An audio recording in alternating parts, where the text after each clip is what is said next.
Welcome to today's episode of Health Talk Show. Today we are having a very beautiful discussion about birth order and mental health. And when we talk of birth order, we are talking about the number in which you belong in the family from the time of birth. For example, firstborn, secondborn, thirdborn. That is what we are talking about today. Many people wonder why they behave the way they do. It relies on the number that you have in your family. Again, we also have only child, 10 children. We are going to be discussing this throughout the show. I'm your host, Lucy Wanzakariuki, and in the house I have beautiful guests who are going to introduce themselves to you. They are people not new in the show. And thank you. Welcome back 2022. Kindly introduce yourself. I think I should say Happy New Year. My name is Mercy Kibe, and I'm glad to be here again. Thank you. Welcome, Mercy. Thank you. All right, thank you. How are you and Happy New Year? I'm Irene Bulakitheka, and I'm very glad to be back to the show. Thank you. Thank you so much, our guests. If I may start with Mercy, kindly take us through birth order. I think birth order it just says it's the order in which people are born within a family. We have mostly the firstborn, the middleborn, the lastborn, and then also we have the only child. So when you're talking about the birth order, we are talking about the responsibilities and how the society views a firstborn and what entails being a firstborn within a family. And middle child, because you can find a family where it has maybe 5 children. Middle children are these children who fall between maybe the secondborn and maybe the second lastborn, and then now we have the lastborn, who is the baby of the family. And I think these are the most adored ones because they tend to be the baby to everybody, even after years of growing up. They still remain to be the baby of the family. And then now we have the only child. They are somehow turn out to be very well, very responsible, and they just those who just turn out to be spoiled.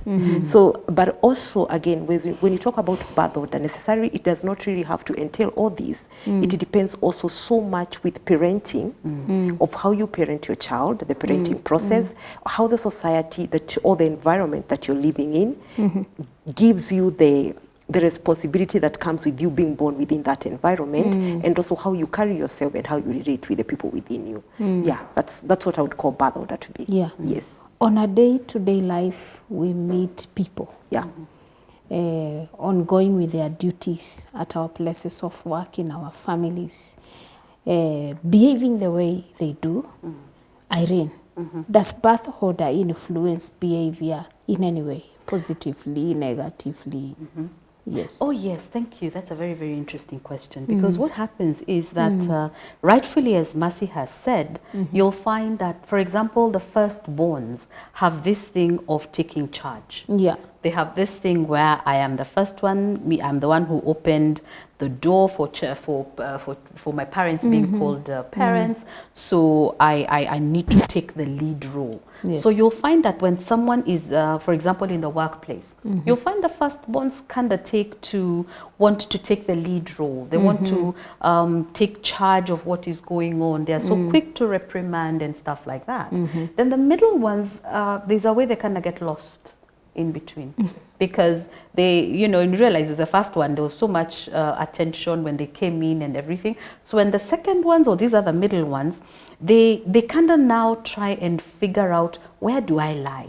So even in the workplace or in the society, there are those who kind of, I wouldn't say they're not very loud, and they're not very quiet. Yes. So they're those average kind of people with regards to just their behavior. And this is most likely, this is a very generic way of looking at things. And then when we have the lastborns, now the lastborns are known to have a sense of entitlement because I am the lastborn, I am the one who is a favorite. So even in the workplace, they're almost looking for, what are the favors that I should be getting in the workplace? You guys are not recognizing who I am. Or if they make a mistake, they're like, because they grew up knowing wewe ni mtoto, so they kind of get away with things. So you'll find the last one sometimes, especially in the society, they kind of want to get away with a lot of things.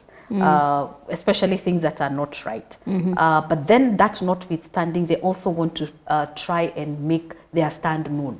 Because again, they also don't want to feel like you're looking at me like the last one. It's like I'm not able to think for myself. Yes. I'm also a human being. I can do these things for myself. The only child is very interesting because they can oscillate on both. They can oscillate on both. Yes. Because they have no comparison to another child. They have no comparison to anything They're else. just So there on they their are own. just there, and depending, like what Mercy has said, depending on how they have been brought up and now what they have cultured themselves to do, then you'll find now the middle child could actually be very easily an extreme of both, or even just quiet. So the only child sometimes can be very confusing at some point. Yes. Thank you so much for that.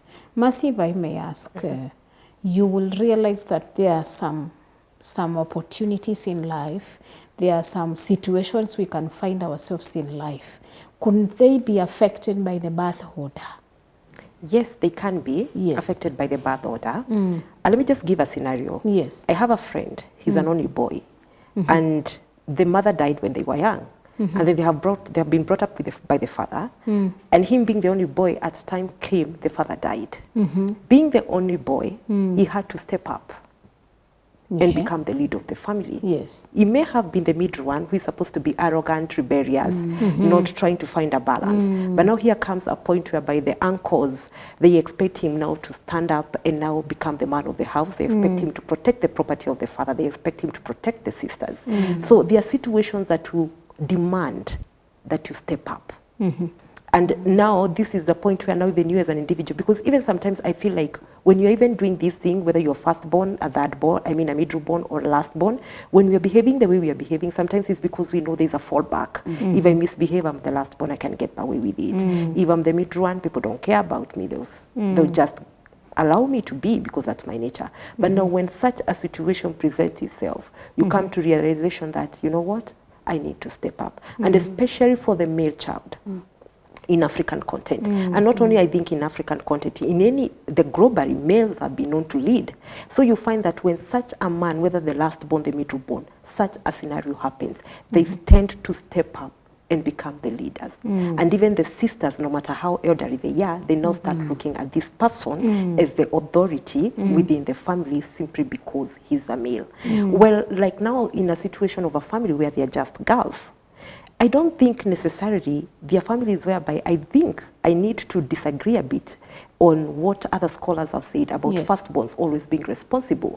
I think at some point when firstborns when they have been used to being brought up alone, and then now another trail of other babies start coming, they now lose focus. Why are they bringing intrusion into my life? And you may find sometimes secondborn step up and start behaving like the firstborn.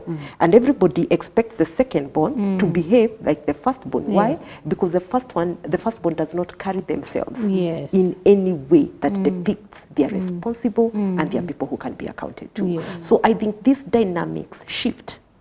And even you find there are places where lastborns are more responsible than the other children. You find because now this person is the one who came last, and maybe the parents are now elderly, and maybe they are the only one who have been left at home. Everybody is like, you're the one who stays with the parents. So step up. So medical, shopping, everything, you are the one who is there. Everything happens, rush home. So in that essence of everybody sending you home or sending you to do this because you're the only flexible, you end up becoming responsible and taking up responsibilities that does not entail what your order is. And that's why I said so much of the environment dictates how you start acting regardless of this birth order psychologically as we look at it. Yes. Someone is asking you a question. Yes. Does a birth order come with personality issues or career choices? Absolutely. Yes. You want to go?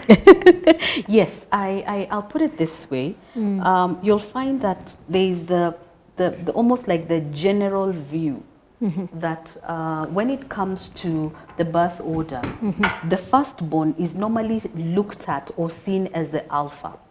is normally seen as the one who will take charge. So they automatically take up what we call personality Yes. A. So they're going to be aggressive because everybody is telling them at the end of the day, you are the one who's running this home. You're the one who has to be an example to the rest of the children who are here. You're the one who cannot make mistakes. Yes. If it is a matter of children being punished, you're the one who has to be punished more so that you become an example to everybody else. So you also get to that point where the personality of that particular firstborn child ends up being like taking charge. Because again, like we've said, in terms of the environment, the parents are looking at you as you're the one who has to give direction to the rest of the children. So when it comes to that particular issue, you'll find it's very, it's almost obvious. It sounds really wrong, but it's almost obvious, like the firstborn child needs to take lead with whatever happens. And then you'll find the last borns, because they are the babies, they kind of want to be easy about life, because they know whatever I do, I have my siblings who will take care of me.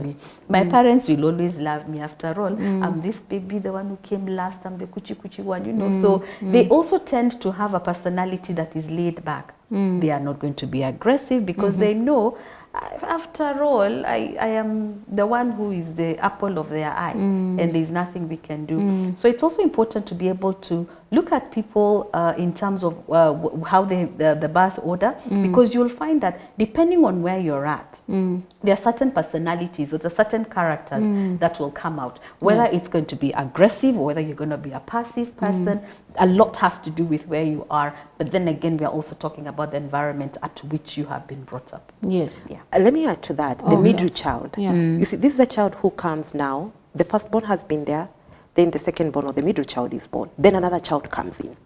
There's some sort of isolation that comes in to this child.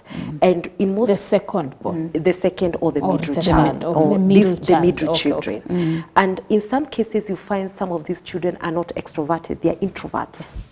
They want to keep things to themselves, because now when they were supposed to be babied maybe by the firstborn or the parent, another one came in, and now they're supposed to be told, you hear parents say, wewe ni mkubwa sasa, acha tushughulikie mtoto. So that it's like being pushed away. And now even when you leave these three people in the house, the firstborn will be more careful to look for after the lastborn. And this child also now starts withdrawing. So in essence, even as life goes by, you find cases of middle children, even in their mature age, when they have families, they don't want to be associated with family gatherings. They don't want to share their problems, and they just become rebellious and they are arrogant. Because I did not get that attention when I needed it, then I'm going to get it when I'm being arrogant, and I can get away with everything, because I think it's like a notion of intimidating people. You know what, I missed out on this, so when I throw a tantrum at this age, you should understand that it's me who was not given all this. And also there's also issues of jealousy. You always do this for this one, what about me? You always did this, what about me? So also it really has some traits in the personality, on the way now they start relating to people, on how they behave even their mature age, and even how they start mothering their kids. Because I've seen instances of middle children who they are so mean, not would I say mean or protective of their children. I think because they missed that protection, they want to cling onto their children, and they do not believe anyone else can be able to take care of their children. So those are some of the things that we may not necessarily look at when children are growing up. But in the later life, when we look at them and now start looking at it from a birth order, then you can start placing these behaviors to birth order. Yes. So when we talk of the firstborns, it seems there are challenges that they face all the way from childhood to even old age, and even to their places of work. Suppose now you are speaking to a firstborn Irene. What would you tell that person? It's a very interesting question, because I'll tell you, first of all, when we're handling clients, one of the things we do is the basic information is you want to know your birth order. Because once we know your birth order, then when you present us with a problem or you present us with your challenge, then we are able to identify and say some of these things that you're going through are because you are a middle child or a firstborn or a lastborn. Oh, yes. So when you're talking about a firstborn, for example, one of the things that we find with lastborns is that there's a way where they end up, if they don't make it in life, and of course, maybe that's why they're coming for counseling. If they don't make it in life, they have a higher sense of depression. Why? Because they did not meet the expectations. Because like we've said, you're a firstborn, you're supposed to be the alpha. Yes. So what happens is that if you're a firstborn, one of the things is that someone needs to understand the reason why, first of all, you're having those external influences where the expectations are so high. They're so high. So it almost feels like they're carrying the burden of the family, they're carrying the burden of everything on themselves just because you're a firstborn. So as a firstborn, it's important to understand that bit. That some of the things you're going through, because things have not worked out for you, is because you're a firstborn. So the thing is now, is what can we do about it? Yes. Because like we've said, it's the way you've been brought up. It's the way you grew up. So again, you need to ask yourself, what can I now start changing about myself to be able to even accept that, yes, I am a firstborn. And yes, I have not met other people's expectations. But what about me? What can I do?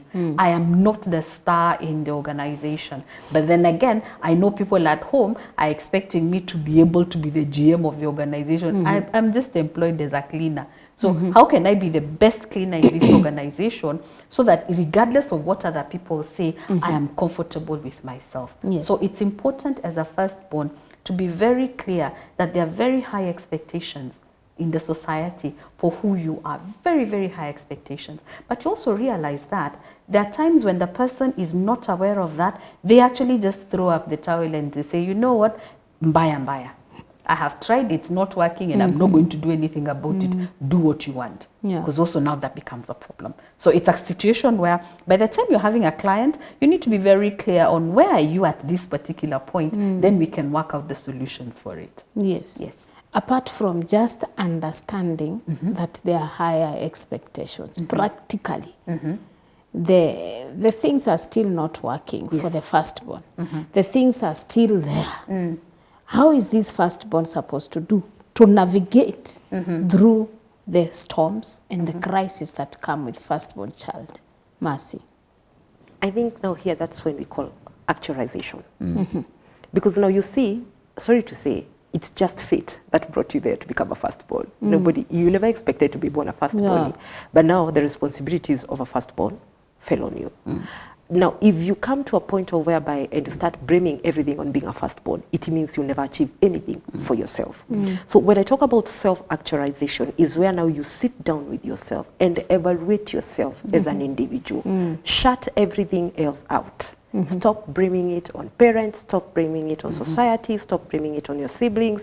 Now say, it's Mercy, I am the firstborn. I have not achieved this much. What do I need to do? Is it my personality? Is it my presentation? Is it my mind, my thinking that is making me get these setbacks that I'm getting? Because you see, most of the time, as Irene has said, there's those who just sit back and say, it's not working, it's just not working, it's what it is.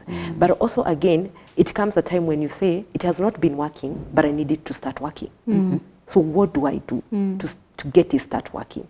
The first thing you need to understand is, it's because it is in your head. Yes. It is not working because you have made it so in your head.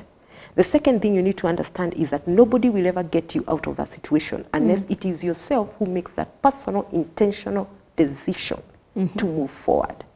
Now here, that's when you start saying, I have made mistakes. I carried the whole baggage of the whole family as if it was my own. Even when I was supposed to be studying, I was all over somewhere else. Now it's time for me now to put out everyone else aside and start focusing on myself. So self-actualization and self-concept, where you look at your resources, your strengths, your weaknesses, and people who can help you, it's very important. Because unless you understand who you are as an individual, whether you're firstborn or lastborn, or whatever number you are in the birth order, it will not work until you become your own person. Yes. Mercy had mentioned something in relation between birth order and mental health. But now maybe you can explain a bit deeper. Okay. I think one of the things regarding mental health is the fact regarding the birth with birth order is more or less what we've been discussing in terms of expectations. you'll find, for example, the lastborns have a way of depressive moments because they've always known that I'll get away with everything. Yes. I'll get away with it. So when they don't get away with it, it's very easy for them to pout. It's very easy for them to feel you don't love me anymore. And yet, like we've said, where is your role in actually getting things done? So you'll find that if someone is, for example, if the lastborn, because you're so used to things going your way, if they don't go your way, it's very easy to get in a depressive mood. But then again, you'll also find the firstborn, high expectations. Things are not working for you. Again, you find there is that element of depression. So a lot of what we talk about in terms of mental health and your birth order, a lot has to do with expectations, because unfortunately, we are living in a society that has already plugged people in particular orders. So when you know you're a middle child, they expect you to kind of be easy with life. Again, suppose things don't work out for you. Yes. Again, how do you handle yourself? There is a level, of course, of higher anxiety for the firstborns. There's a lot of anxiety because, again, everyone is looking at you and you should be top shape. Yes. You should have your life in order. How can you not have your life in order? And you see, like we said earlier, you are the one who's supposed to be showing direction to everybody else. So you find they have a higher level of anxiety. I need to work very hard. You'll find these are people who will go out of their way to ensure everybody else is fine but themselves. Yes. And then when they come back to themselves, they're like, wait a minute, where am I in this? Yet everybody else is fine in their family apart from themselves. So again, there comes anxiety. There comes fear. You're living in fear that I have worked so hard. Suppose they don't make it. It is going to be my fault. So again, a lot of the firstborns, I feel, there's a level, it's such a heavy burden for the firstborns, I think.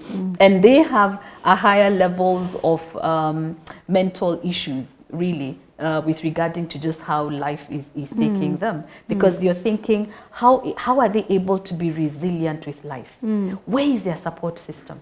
Because if you're a firstborn, sometimes people look at you, you're up there on a pedestal, you cannot be reached. And yet here you are, you're trying to say, I need support. Yes. I need to be helped. But people are looking at you and think, how do you need help when we are looking at you for help? So it becomes, you're all caught up in the middle. Yes, so yes. there is that bit where there's a lot of anxiety, there's a lot of fear. There's also high levels of depression, especially I would look at for the firstborns. Yeah. Viewer, we are in GBS TV Africa. We are discussing about birth order. We are continuing right after break.